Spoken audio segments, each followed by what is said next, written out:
Today, we got to talk about a team that is shocking the NBA. The Houston Rockets are currently the number 2 seed in the NBA, and as a proud Houston Rockets fan, even with my optimism, I could never see this happening. So, in this video, I'm gonna give you a breakdown on how and why the Houston Rockets are hooping so well. Last year, the Houston Rockets won 41 games, had a very hot winning streak in March, and it was very exciting to see. We were thinking, hey, can the Houston Rockets catch up to the Golden State Warriors? We were the 11th seed trying to get to the 10th seed, but the Golden State Warriors, they beat us, outclassed us, and yeah, we were 5 games below them. And from there, it was a very successful season considering in the years past, the Rockets won sub 20 games. So a 41 win team, a 500 win team was definitely something to be proud of, even though the Houston Rockets weren't able to make the play-in. My expectation was that, let's win 45 games. I think 45 wins, a play-in team being the 9th seed, 8th seed. I thought that would be very successful. If the Rockets right now were the number 8 seed, and that was like from the beginning, they played like they were the 8th seed,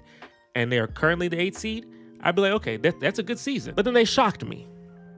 They shocked me real good. There is certain like benchmarks that I have for if a team is good. So when you get 20 wins, how many losses do you have? That's how I could tell if this is going to be a likely high 40, 50, 60 win team, or if this is going to be a mediocre team. If you're 20-5, you're likely going to win 60 games. If you're 20-10, you're likely going to win maybe 50 games. 20-15, 20-20, you're 40 win, those type of teams. And the Rockets were like 20-9, something like that. And I was like, okay, this Rockets team's actually pretty legit. We got some big wins against some pretty good teams. We had an epic win in that play-in tournament against the Golden State Warriors. So I was like, okay, this team is actually growing, and they actually should win 50 games. Had a couple of slumps in the season, like that one slump. I think we lost like 6 straight. But from there, we've corrected ourselves. We had an easy stretch, and from that easy stretch, we were able to build that confidence that we really need in the postseason. And everybody deserves credit. Jalen Green, even though he has his inconsistencies, he is a hooper. He's a guy that I wouldn't trade Devin Booker for, because Jalen Green is younger than Devin Booker, is cheaper than Devin Booker, and significantly more athletic. So honestly, I'm just hoping that March, April Jalen Green stigma that goes into May, maybe even June. That's what I'm just hoping. If he's going to be inconsistent, but he's going to be hooping at the end of the season and we're going to be in contention, then I think I can live with that. Şengün also had his inconsistencies, but he is an all-star, and he's a deserved all-star. This isn't an all-star where it's like, oh, let me just give you an all-star because, your team's doing pretty good. Like, no, he played good basketball and he was deserving of being an all-star. And then we have my man, Amen Thompson, who I absolutely love to talk about. Amen Thompson is a player that every team would love to have. And he can't shoot. He's not a good shooter, but every team would love to have him. I mean, this guy's defense is outstanding. At 21 years old, he's likely going to be an all-defensive team player. And it should be first team all-defense, if we're being honest. At the age of 21, that's freaking amazing. Not only that, but if you add the fact that this guy is maybe the most athletic person that has ever played in this sport, his potential is off the charts. If he learns how to shoot league average, and if he can get a decent handle, oh my goodness, I honestly don't know. Amen Thompson has the potential to be the best perimeter defender in the league if he's not that already. And honestly, the only person in the league that would have a higher defensive potential than Amen Thompson would be Victor Wembanyama, who, if he lives up to his potential, would be the greatest defender ever to play basketball. So that seems like a pretty good player to have on the team. And also, you got to give shout outs to Fred VanVleet. I know Fred VanVleet has his moments where, he shoots you out the game. And, there are moments where Fred VanVleet doesn't look good for us. But guys like him and Dylan Brooks were so valuable. And a lot of people laughed at those transactions a couple off seasons ago because, oh my gosh, you spent all that money on Dylan Brooks, and who just got punked by LeBron and VanVleet. In reality, bro, we needed leadership. We needed veterans. We needed guys to come in and they've been in big game situations. They've been deep in the playoffs. Fred VanVleet has a championship, and he was very pivotal to it.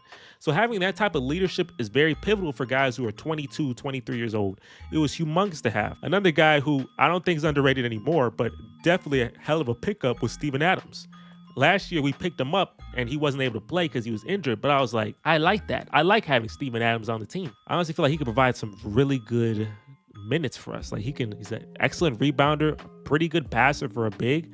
It's a big body. I'd love to have Steven Adams. When he was on the Grizzlies, he played really well. I was like, okay, I think this could be very well. We have a two big lineup with Şengün and Steven Adams, and it is amazing. It literally amongst the best when it comes to offensive rating and defensive rating. It is outstanding. Sample size ain't crazy huge, but it is effective. It's hella effective. And not only is it effective, but none of them shoot threes. We're not some spammy 45 threes, 40 threes type of team. We're a team that has defense. We strive off being a great defensive team. We're an outstanding rebounding team, and we have really good interior passing because Şengün is an excellent interior passer. Amen Thompson cuts the basket, and it's a beautiful, beautiful combination. Steven Adams is also a very smart player, so he's able to box out, which gives like the person who's cutting or gives the person who's about to score like extra room because now the person he's boxing out cannot be a part of that play. So that's one of those things that's not in the box score, but it's extremely effective. It's those little things that all of us do on the team that make us very effective. So if you're one of them old heads and you're like, oh man, the league, they shoot too many threes, they're not doing this and that, bro, go watch the Houston Rockets, bro. We not a good three-point shooting team like that. We don't got a lot of shooters. Our spacing ain't the best all the time, bro. Amen Thompson can't shoot. Şengün not a good three-point shooter. Steven Adams can't shoot. Like, we don't have a lot of, Reed Shepherd. That's why we drafted Reed Shepherd, and I mean, he's not getting a lot of minutes. So we're not some spammy three-point shooting team. We ain't got the personnel. But even though we don't have the personnel, we're still an outstanding team with the number 2 seed. So if you put in the fact that we have all of these wing players like Amen Thompson, Dylan Brooks, Tari Eason, who all deserve all the credit, Jabari Smith, who's coming off as 6th man doing his thing, and then you have Jalen Green and Şengün, playing good basketball. Obviously, there's inconsistencies, but they are playing good basketball.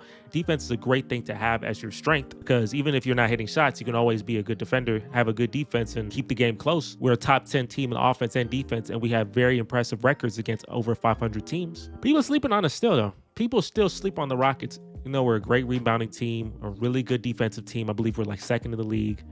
We have all this young talent. People still sleep on us, and it's understandable. We haven't been in the playoffs, so since we haven't been in the playoffs, we're easy eats. We're not going to ever be in a series for this whole playoffs where we're going to have the best player because everyone has that elite, number 1 star on their team, and us as a Jalen Green, as a Şengün, whoever it is not better than those guys. So I can see that, but at the same time, you have to respect that we're a 50-win team. You got to respect how we have elite defenders. You have to respect that we've been playing good basketball against 500 teams. You have to respect that.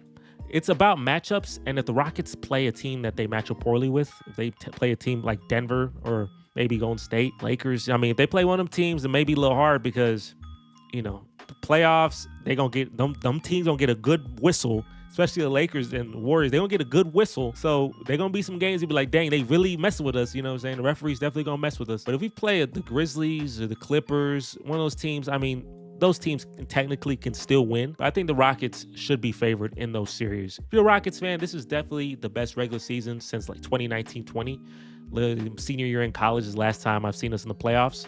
And the rebuild is officially done. So now the rebuild is done. The Houston Rockets, not only are they a really well-built team, a 50-win team playing some really great basketball, have a lot of assets as well, have a lot of tradable assets, have the Suns picks for many years. And if they want to, they can go out, get another guy, maybe a Kevin Durant, maybe a Devin Booker, or see what happens and just keep the picks and go from there. Because honestly, if we do well enough, I don't know, would it make sense to add Kevin Durant to the team? I don't know. So it's up to the Houston Rockets to figure out what they want to do. But definitely a really fun season. The last 2 games when we played Golden State and the Thunder, especially Golden State, I loved clamping Steph Curry to hell. I loved it. I loved that they clamped Steph Curry. 3 points. That's amazing. With PJ Tucker, Ariza, and Mbah Moute, all them boys in the 2018 Rockets, we could never have done that. Bro, I don't care if Steph Curry 36, whatever the age he is, bro. 3 points? That's first team all defense, boy, I tell you that. That's first team all defense. So hell of a season by the Houston Rockets. They definitely should get a clap, pat on the back for all the great things they've done this year, and we'll see what happens in the postseason. If you're a Rockets fan, make sure to like this video. And also, I do have another video earlier where I did talk about the Houston Rockets and how they were built up to be able to be at this level. So if you want, you can go ahead and click that video, check it out, and also go to the channel, check out the channel as well. We have episodes of the podcast coming as well, so go check out that podcast, leave a like, leave a comment, and hey, if you like the content you see, make sure to subscribe to the channel. And with that, catch you guys on the next video. I'm out of here. Peace.